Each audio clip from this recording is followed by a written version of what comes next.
Hi, my name's Jacqueline Ursua, and today we are talking about the picture perfect American family.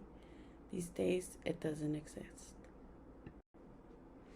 Your qualitative pre questions: what was the unspoken lesson of both conventions? Who were the four strikingly different families mentioned in the article?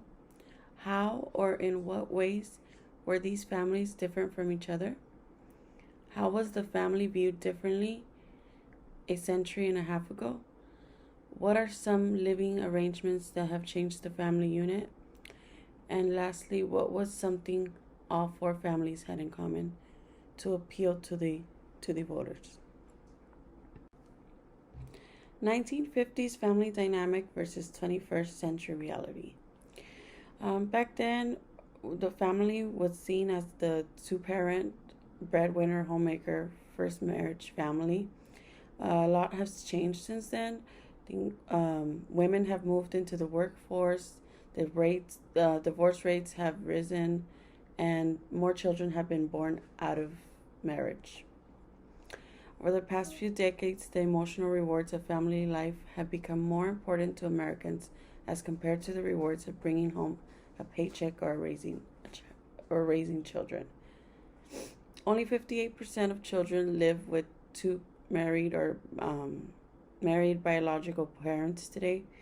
Others live with step parents or single parents. Also, having a pregnant teen in the home is also become something not so unusual anymore.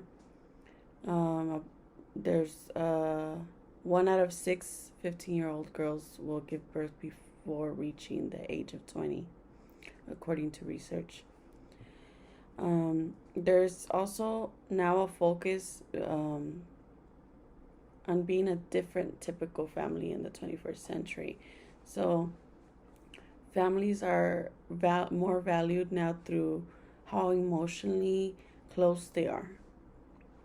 And a quote from the article: what is important, in other words, is not who you live with and how you're legally bound to them, but rather how you feel about them.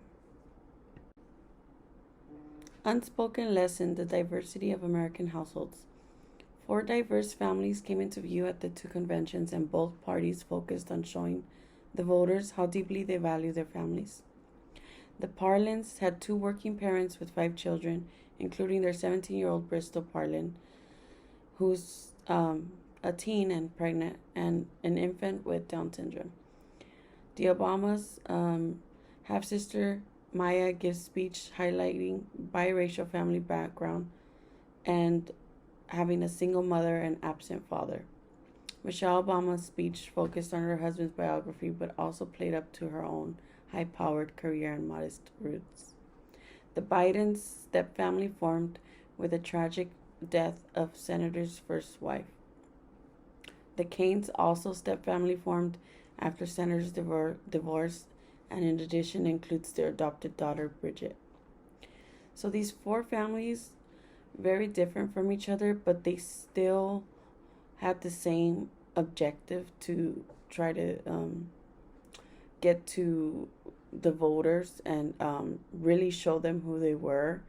Um, Obama referred to his wife as my rock. Like these were strong statements that prove that they wanted to show how emotionally connected they were.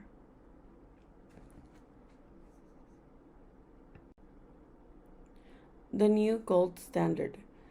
Given the demographic diversity of American families, emotional closeness, not who the census takers find in your home, has become the new gold standard. According to National Marriage Project, 80% of women in their 20s agreed with the statement that having a husband who can communicate about his deepest feelings than having a husband who makes a good living is more important. Personal satisfaction has become key factor when referring to the family, um, and the criteria used for evaluating that the people are using to evaluate their family lives are the feeling that your family is helping you grow and develop as a person, communication, and openness. What can we expect in the near future? If we continue to embrace greater family diversity, convention stages can look a lot different in a generation from now. Even gay or lesbian could potentially take on the conventional stage.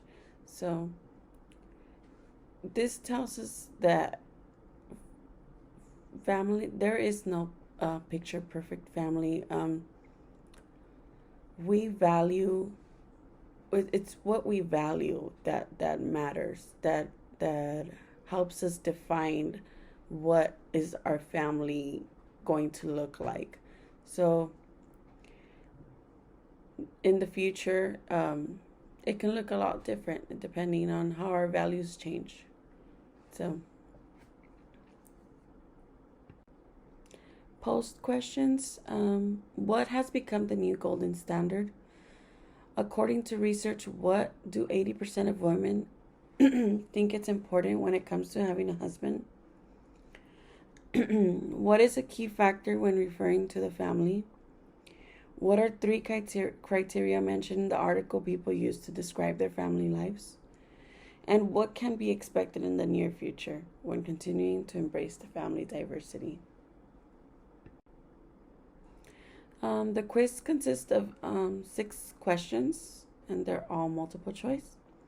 Number 1, what was the unspoken lesson of both conventions? B, the diversity of American households. 2, who were the 4 diverse families mentioned in the article? B, the Bidens, the Obamas, the Palins, the McCains. 3, all of the following were differences between the 4 families mentioned in the article, except how wealthy they were. 4, how has the family been viewed differently a century and a half ago according to the article? B, they were viewed as the 2-parent breadwinner homemaker first marriage. Which of the following is a living arrangement that has changed the family unit? A, it is more common to have a teen pregnancy in the family. 6, excuse me. All 4 families worked hard to show voters how emotionally close they were as a family instead of trying to look like the typical 1950s family. True. For this activity, make a collage where you use pictures to show and compare at least 2 families. Insert short descriptions of the differences between them. And lastly, answer the question, what do you consider your picture perfect family? Make sure to include your response somewhere in your collage.